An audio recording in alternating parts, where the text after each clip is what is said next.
ายดีพ่อแม่พี่น้องสบายดีFCหมดทุกคนเด้อมันนี้ก็มาพบกันยามเช้าพี่น้องข้าวครัวคือเก่าเนาะเฮ็ดกินก่อนออกมาพี่น้องเมนูของเฮาก็จะคืออุ้ยกระป๋องกา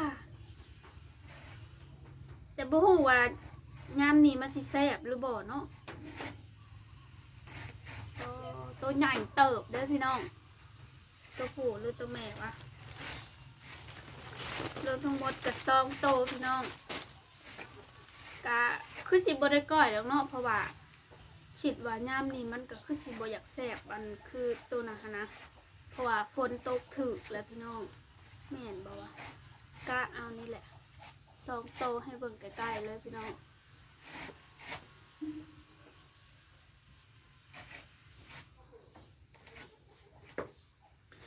อาหารบ้านนาของเราอย่าครบสันนะอันนี้กะสิได้มาลงมือครัวแล้วพี่น้องมื้อนี้ตื่นมามีแดดออกเนาะพี่น้องส่วนอันนี้จะเป็นนกเนาะพี่น้องนกเขาคู่ไม่ใช่เขาเรามึงมาครัวก่อนแดดออกตะกะปูนทางนาฮะมืดอึมครึมมาอีกเลยฝนตกเนาะตกกับโบแห้งปันใดอันฝนตกคือสิแมนตกใส่ทำข่าวคนดำอันข่าวคนสีเกี่ยวแหละพี่น้องตัวดำนาเอากระสิมาจัดการนกก่อนเลยเนาะลูกคนครัวตั้งแต่เกิดมานี่ก็บ่ได้เคยกินนกเนาะเชื่อจะเกิดมาแต่จำความได้ต้นน้อยๆแล้วบ่ฮู้เนาะ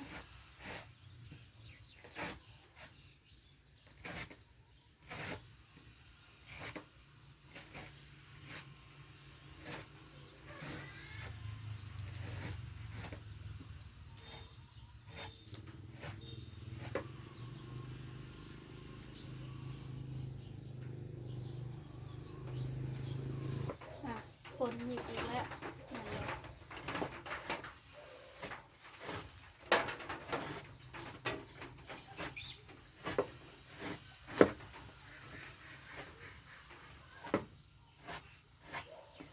เมนูของเฮากะยังบ่ฮู้เนาะพี่น้องคั่วแล้วจังเป็นรุ่นน้ำกันว่าสิคือหยังตอนนี้ลูกคนเพิ่นกดฮ้อน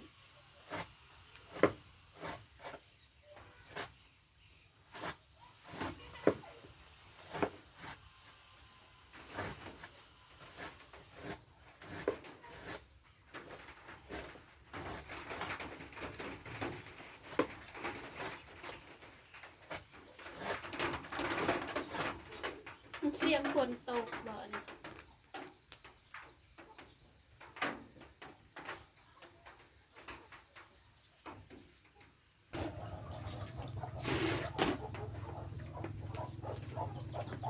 อันไหนอันนี้ดี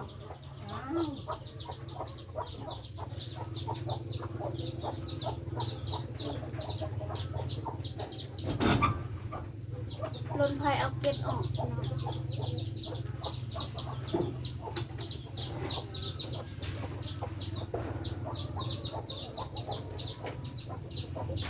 จะลูกแบบนี้เลยเนาะเก็ตมันออกสบายเลย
ประมาณนี้พี่น้องแล้วก็สิเอาไปล้างน้ำเอาเครื่องในมันออกเอาใส่พุงมันออก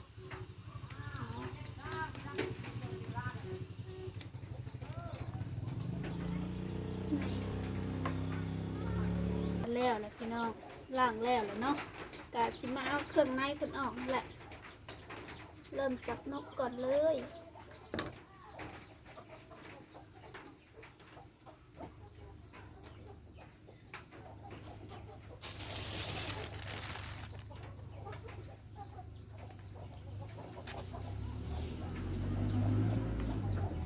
รถเพิ่นไปโรงเรียน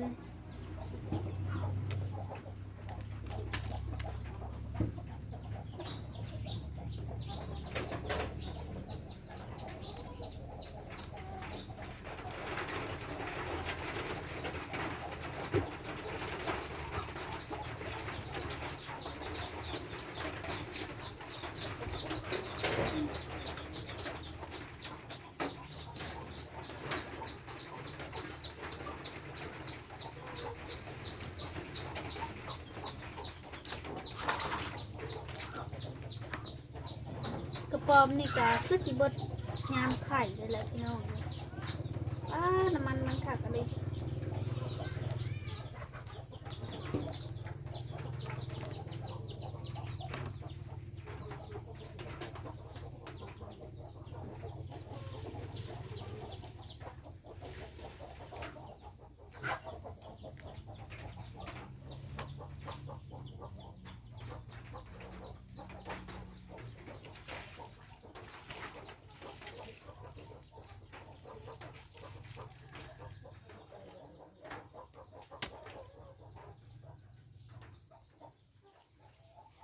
อาหารบ้านนอกบ้านนาเฮากับสิประมาณนี้แหละพี่น้องเลยก็งดดราม่าเนาะว่าอีตนสงสารจังสันจังซี่เพราะว่าเฮากับกินเพื่ออยู่นี่แหละโมเมนต์อยู่เพื่อกินเนาะกระป๋อมยามนี่มันเนาะมันแต่บ่มีไข่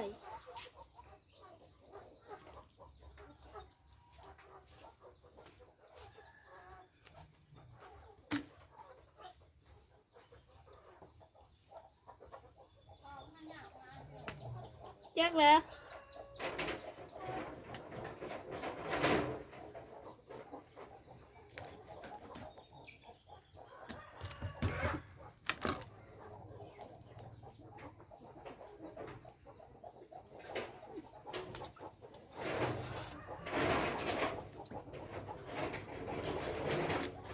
เราก็สิไปล้างจากซ้อมน้ำแล้วก็สิมาเอือกเอาพี่น้องเมนูเราก็คือทอดเอาเนาะ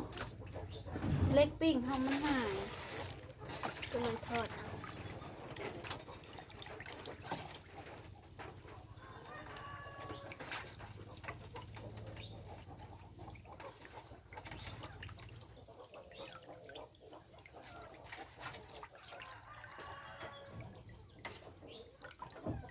นี่กับว่าแล้วเอือบแล้วเป็นชิ้นเรียบร้อยเลยพี่น้องเมนูของเฮากับทอด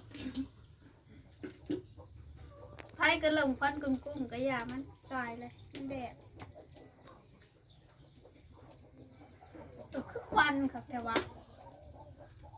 เป็นอะไรเนี่ย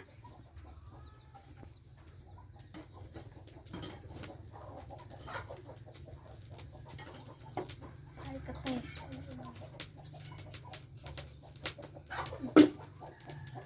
ควันตะลุนนะเซฟใหญ่ค่ะ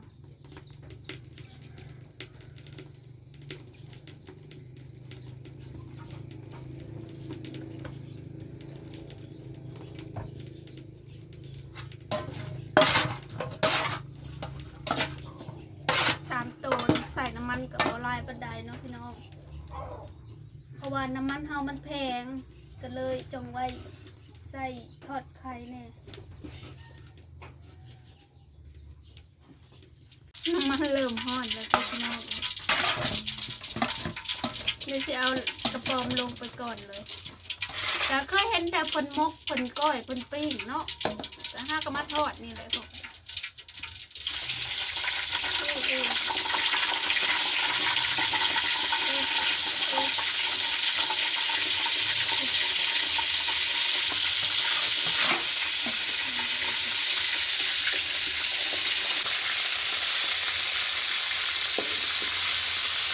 มันบ่ได้ลายบ่ได้พี่น้องหอมเปื่อยๆแล้วกันนะตอนนี้จะเริ่มส่งกลิ่นหอมแล้วน้อยหนึ่งเนาะโอ๊ยแตกโป่งเลยน้ำมันแตกมันจะแตกไปหน่อยตาอะไรเนาะอย่าแหละบัดมันชุบตรงสตีนนะพี่น้องมันน้องโบยอันนะยันมันเปื่อยแล้วได้พี่น้องเอ้ยก็สิประมาณนี้แหละเนาะจนไฟอยากใหม่เพิ่นไฟแห้งอะไรส่วนอันนี้จะเป็นหนกเขาขู่เนาะเมนูกระทอดกะมาเด้อพี่น้องกินข้าวเช้าน้ำกันเด้อแต่ก็สิบ่ได้กินให้เบิ่งดอกเนาะเพราะว่ายังบ่ทันหิวสำหรับคลิปนี้ก็ขอจบไว้สำนี้เด้อพี่น้องฝากกดไลค์กดแชร์และเป็นกำลังใจให้หน่อยเด้อบ่ได้กินก็มาจับลิ้นเลยคือจระเข้เลยเนาะ